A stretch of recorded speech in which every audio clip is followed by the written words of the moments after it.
talk about Miami. And this isn't a game prediction. They play Syracuse this weekend at Syracuse. Got to play Fran Brown, who is fighting for a shower on Saturday.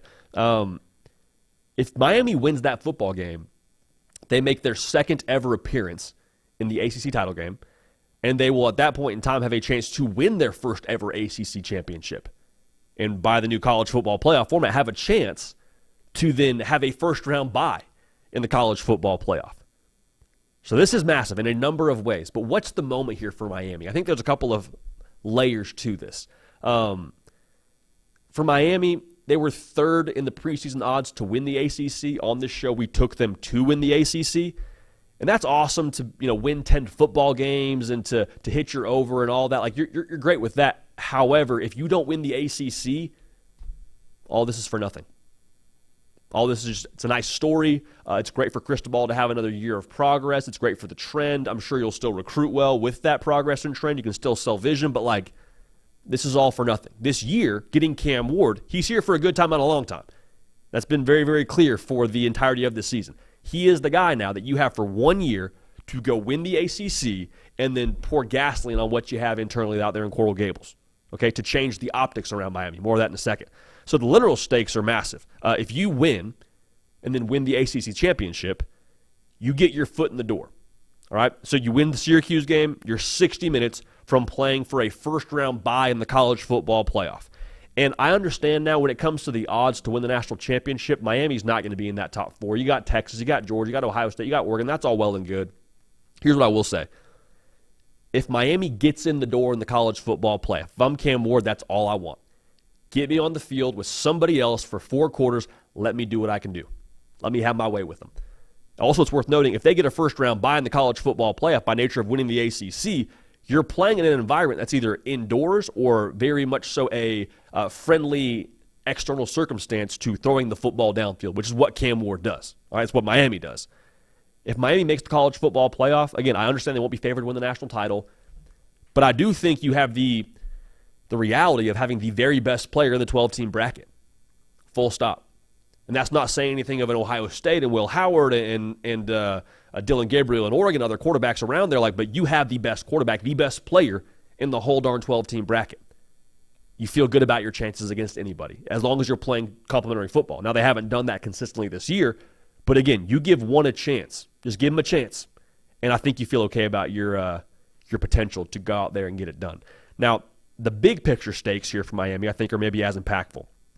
Because what's always been said these last couple of years around Miami, y'all always do this every year. You hype up Miami for clicks, right? It's what y'all do. Hey, it's the logo. That's cool. Be excited about the logo. We know this, though. Every single year, they'll fall short. They'll fall flat on their face. If you win the ACC, if you beat Syracuse and get there, win the ACC, that's a narrative killer. There's no more talk around what Miami hasn't done and what they aren't. Same thing about what was happening with Texas last year. The conversation was, you can't win there. It's a culture thing. It's just they're snake bitten. There's too many cooks in the kitchen. It's not going to happen. What are they saying now? Nothing. Why? Because they broke through last year. They killed the narrative. Miami has the chance to do the exact same thing here. And then speaking of recruiting, I told you, Cristobal is going to recruit well, man. Like death taxes Mario Cristobal going out there and being a dog on the recruiting trail, probably having somewhere in the neighborhood of a top 10 class on National Signing Day. It's fair to expect. And they have enough momentum now to still sell the vision of the program. But if you go win the ACC, you go from selling vision to selling tangible results. There's a very big difference between walking into a kid's living room and telling them, hey, be a part of this. We're going a certain direction. We're going to win the ACC in the future. And then walk into that living room, showing them your ACC title ring, and saying, hey, come be a part of us getting more of these. Those are two very different conversations to have, very different feelings you have to imagine you have as a recruit going forward and making your college decision. Also, it doesn't hurt the fact that Miami is in the state of Florida, the most talent-rich state, I would have to imagine, in America. There's a conversation around Texas, conversation around California. I happen to believe that Florida is the most talent-rich state in all of high school football. I have to think kids are looking for a reason to stay home. Have to think so. And so if you give them a reason to stay home, go play for a national title contender in the future under Mario Cristobal. Play for an ACC champion in Mario Cristobal at Miami. It only adds fuel to the fire. That's Coke and Mentos, man. So you beat Syracuse. Let's say that happens. Syracuse is not like some slouch of an operation that you got to go beat at their place. No disrespect to any other team in the ACC. You're not rolling out there against Wake Forest this weekend.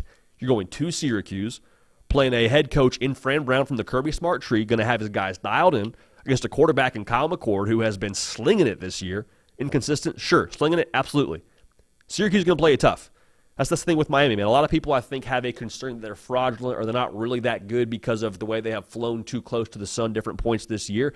Syracuse is going to test them.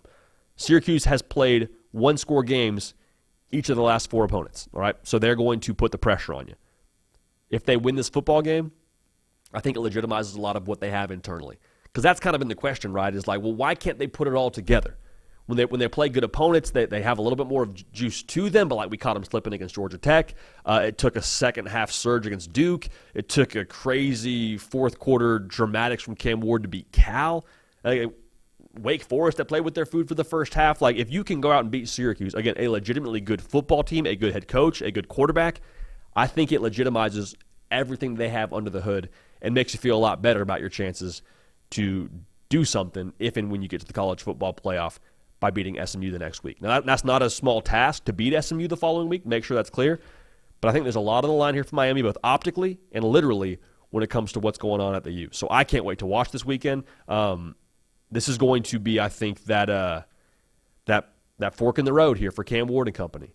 Are you going to be who you say you are? Good teams can win. Talented teams can win 10 football games, all right? Felt pretty good about that going into the year. However, great football teams play complementary ball, and they finish when blood is in the water. Blood's in the water right now at Miami. Go out and finish the trip. It'll be a good one, man. Excited to watch that one for Syracuse and the Canes, man. Upstate New York, it will always be the Carrier Dome to me. I think it's like the JWA Wireless Dome or something they've changed it to. Will always be the Carrier Dome to us on this show.